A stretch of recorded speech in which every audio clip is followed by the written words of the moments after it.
So, as discussed, the primary market is where the securities are being created. यहाँ पे नए stocks और नए शेयर्स बन रहे हैं. As a matter of fact जब हम लोग इन्वॉल्व होते हैं being an investors, so whether it could be individual और इंस्टीट्यूशंस, एक प्रोसेस होता है ना, जैसे आईपीओ अप्लाई करते हैं एंड उस फिर कुछ दिनों के बाद अलॉटमेंट होता है, देन लिस्टेड होता है, and that platform itself is called primary market. तो primary market basically helps for the companies, it helps to the companies organizations to raise fund publicly.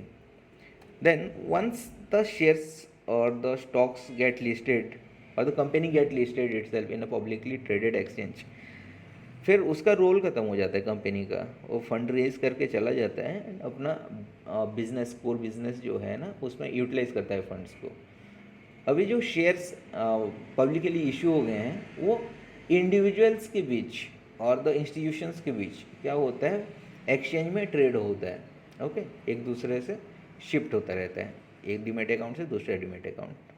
ठीक है, उसको हम लोग सेकेंडरी मार्केट कहते हैं. So in secondary market existing securities of listed companies are generally traded over the stock exchanges between the investors. ठीक है, so there are few process actually like IPO, और भी बहुत सारे तरीके हैं, few other process are there.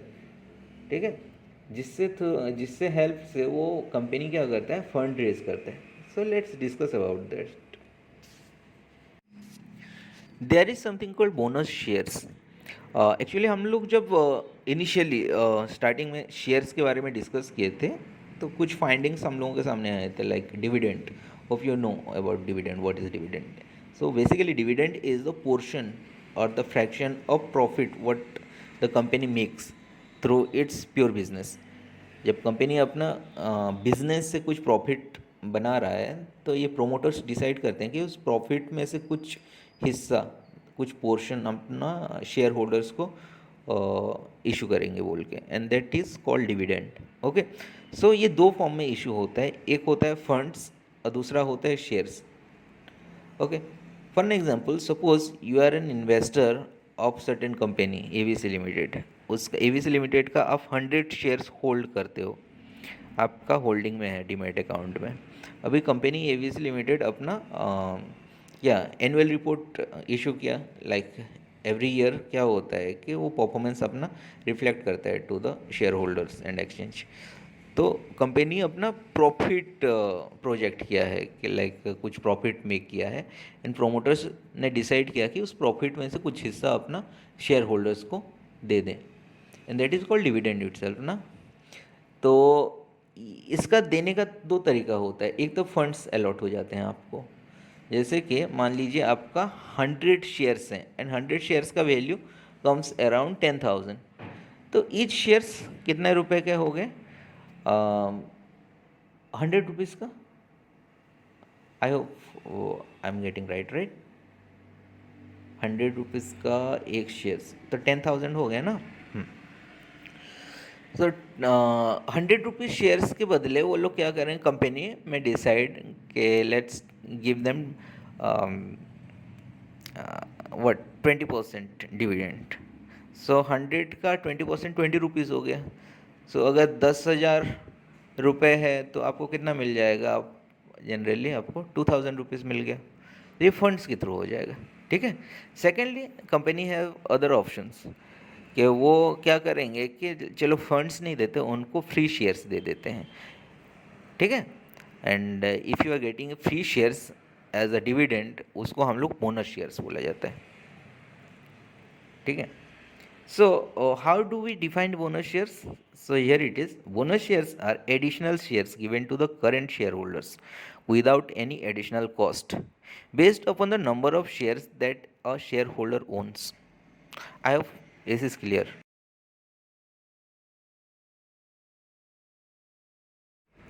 Now, let's check out what is the advantage of issuing bonus shares. Generally, it brings liquidity in the market. So, what is liquidity? Liquidity means the availability. Let's consider the example. Suppose there is a company called AVC Limited and which has 1 million shares available in the market. तो there are few share holders जिन्होंने वो hold किया है 1 million stocks को in their demat account. अभी वो ABC limited company क्या कर रहा है कि बोनस शेयर्स इशू कर रहा है additionally to their stock holders. तो मान लीजिए देयर इज सम क्राइटेरिया कि 50% उसने बोनस इशू कर दिया, तो 1 मिलियन शेयर्स का 50% कितना हो जाता है, 5 लाख शेयर्स एडिशनल शेयर्स मिल गए मार्केट में। दैट मीन्स अवेलेबिलिटी ज़्यादा हो गया ना मार्केट में। तो अवेलेबिलिटी ज़्यादा हो गया तो फिर क्या होगा, it attracts new investors towards that company. अभी उन लोगों को देख के जो शेयर होल्डर्स जो बेनिफिट में हैं अभी, उनको देख के नया इन्वेस्टर्स क्या करेंगे, उस शेयर्स को खरीदने की कोशिश करेंगे। ठीक है, तो बेसिकली क्या हो रहा है यहाँ पे, ट्रेड काउंट्स बढ़ रहा है, ज़्यादा लोगों का इन्वॉल्वमेंट आ रहा है, hence the company are in focus, company focus में आ रहा है। तो this is something called liquidity. There is another situation called stock split. अभी ये स्टॉक स्प्लिट जब होता है ना, उसका इंटेंशन भी वही होता है कि मार्केट में लिक्विडिटी लाएं। एक रिसेंट एग्जांपल है कि there is a stock called IRCTC। Okay, IRCTC stock was trading at more than 6,000 rupees for share. अभी ये स्प्लिट हो गया, एक शेयर के बदले 5 शेयर्स।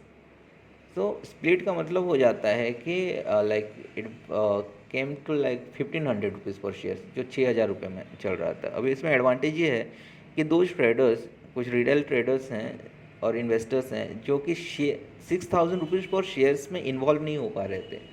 ठीक है, अभी जब वो स्प्लिट हो गया 1,500 रुपीज़ पर शेयर्स हो गया, तो they are very much capable, मतलब एफोर्डेबल हो गया, वो लोग भी इन्वॉल्व हुए।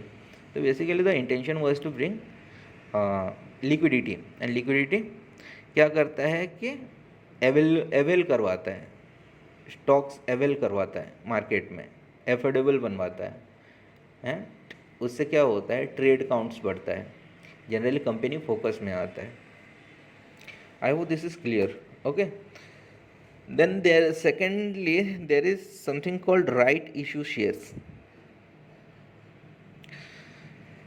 Okay, so as discussed about bonus shares, जो एग्जिस्टिंग शेयर होल्डर्स को बोनस शेयर्स मिलते हैं, इन राइट इशू शेयर्स भी एग्जिस्टिंग शेयर होल्डर्स को मिलते हैं। दोज आर ओनली एलिजिबल जिसके डीमैट अकाउंट में उस कंपनी, पर्टिकुलर कंपनी का शेयर्स हो, उनको राइट इश्यूज मिलते हैं, मतलब they are eligible to apply right issues. But ये क्या होता है कि फ्री नहीं होता, जैसे bonus shares are free of cost होता है ना, बट यहाँ पे फ्री नहीं होता है। तो जनरली कंपनी का इंटेंशन ये होता है कि तो पहले तो लिक्विडिटी आ जाता है through right issues also, but secondly क्या करता है, वो कुछ फंड रेज भी कर लेता है सेकेंडरी मार्केट से, पब्लिक से कुछ फंड रेज कर देता है। ठीक है, सो जो इन्वेस्टर्स हैं वो एग्जैक्टली फंड क्यों पे करें, और नया शेयर्स जो राइट इशू शेयर्स आ रहा है उसके लिए वो लोग पैसे क्यों दें। तो ये उस कैटेगरी में आता है कि जो एग्जिस्टिंग शेयर होल्डर्स है उनको कुछ डिस्काउंटेड प्राइस में मिलता है। For an example, there is a shares which are being traded at 100 rupees right now. अभी आप बीइंग ए शेयर होल्डर, आपको वो राइट इश्यूज़ का ऑफर आ गया एंड आपने अप्लाई किया, तो वो डिस्काउंटेड प्राइस में आपको मिल जाएगा। फॉर एन एग्जाम्पल कि 50 रुपीज़ पे करोगे तो उसको मिल गया आपको। ओके, तो 50 रुपीज़ में मिल गया, बट करंट ना राइट नाउ मार्केट में 100 रुपीज़ चल रहा है, तो आप बेनिफिट में रहेंगे ना। तो that is called right issue shares. Hence it is depend, the right issue shares refers to those issues of shares which a company offers to their existing shareholders at a discounted price. Clear? Okay. There is another thing called OFS, offer for sales. Like the right issue shares किसको provide होते हैं, existing share holder को ना, but OFS क्या है कि ये all the secondary market में प्रोवाइड होते हैं। लाइक आप अगर एग्जिस्टिंग शेयर होल्डर ना भी हो, but you can apply for OFS, offer for sales. ठीक है, ये भी डिस्काउंटेड प्राइस में मिलते हैं, बट ये उतना डिस्काउंटेड नहीं होते हैं जैसे कि राइट इश्यूज़ होते हैं। लाइक राइट इशू 50% डिस्काउंट में मिल जाएंगे, तो यहाँ पे 10% डिस्काउंट में मिलेंगे आपको, समथिंग लाइक दैट। ओके, सो यहाँ पे भी वही होता है कि एग्जिस्टिंग शेयर होल्डर्स ना करके ऑल द सेकेंडरी मार्केट को ये ऑफर होता है, ऑफर फॉर सेल्स, एंड ये बहुत ही शॉर्ट टर्म के लिए ओपन होता है। लाइक 1 डे के लिए ये विंडो ओपन होता है, आप वहाँ पे आप अप्लाई कर सकते हो।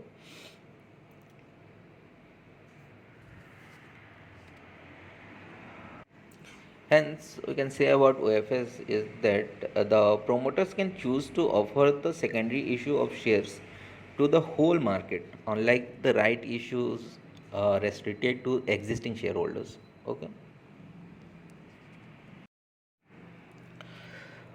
Uh, next, there is something called FPO, follow on public offer. You must have heard about FPO, right? अभी रिसेंटली एक इवेंट हुआ था, रुचि सोया का FPO आया था, where Ruchi Soya was trading at somewhere like 1,000 rupees per share market में, but उसका FPO आया था 690 रुपीज़ में. जो जिन्होंने अप्लाई किया था उन्हें 690 रुपीज़ में मिल गया, where is the market price was 1,000 rupees. तो वो प्रॉफिटेबल थे already. Okay. So OFS and FPO, ये दो तरीके होते हैं जो कि भले ही आप शेयर होल्डर्स ना हो, but you are eligible to apply for that issue offers, right.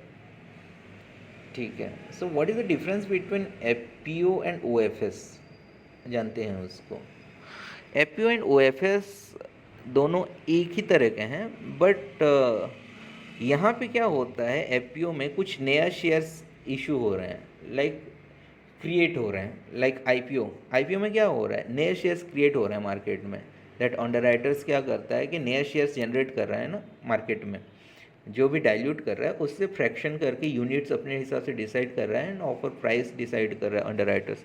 यहाँ तो FPO पे भी वही हो रहा है कि नए शेयर्स इशू हो रहे हैं. बट OFS में क्या हो रहा है कि नए शेयर्स नहीं इशू हो रहे हैं, वो कुछ प्रोमोटर्स का होल्डिंग्स डाइल्यूट हो रहा है मार्केट में सिंपली. ठीक है. और यहाँ पे क्या हो रहा है कि नए शेयर्स जनरेट किया जा रहा है. तो there is something called compliance और दैट प्रोसेस. ठीक है. जो अंडरराइटर्स इवाल्युएट कर रहा है, डॉक्यूमेंटेशन कर रहा है, लीगल प्रोसीजर और सैंक्शन अप्रूवल ले रहा है, that is called compliance procedure. तो ये कॉम्प्लाइंस प्रोसीजर जो होता है FPO का कुछ ज़्यादा ही होता है. ठीक है. There is more documentation process, whereas OFS में उतना कॉम्प्लाइंस की ज़रूरत नहीं है, वो ईजिली हो जाता है कम डॉक्यूमेंटेशन में. सेकेंडली, OFS क्या होता है कि 1 डे के लिए ओपन होता है, वेरएज FPO 3 डेज़ के लिए ओपन होता है, 3 to 4 डेज़ के लिए ओपन होता है, लाइक IPO. ठीक है. बाकी सब सेम है. एनी शेयर होल्डर्स और शेयर होल्डर्स ना भी हों तो new investors can apply for FPO. I hope FPO के बारे में क्लियर हो गया होगा आपको. ठीक है. There are some credential about FPO और OFS, आप पढ़ सकते हो मेरे स्लाइड्स में. तो that's it about the terminology of stock market. Next class में हम लोग कुछ रेगुलेटरी फ्रेमवर्क के बारे में पढ़ेंगे. Thank you. Have a nice day.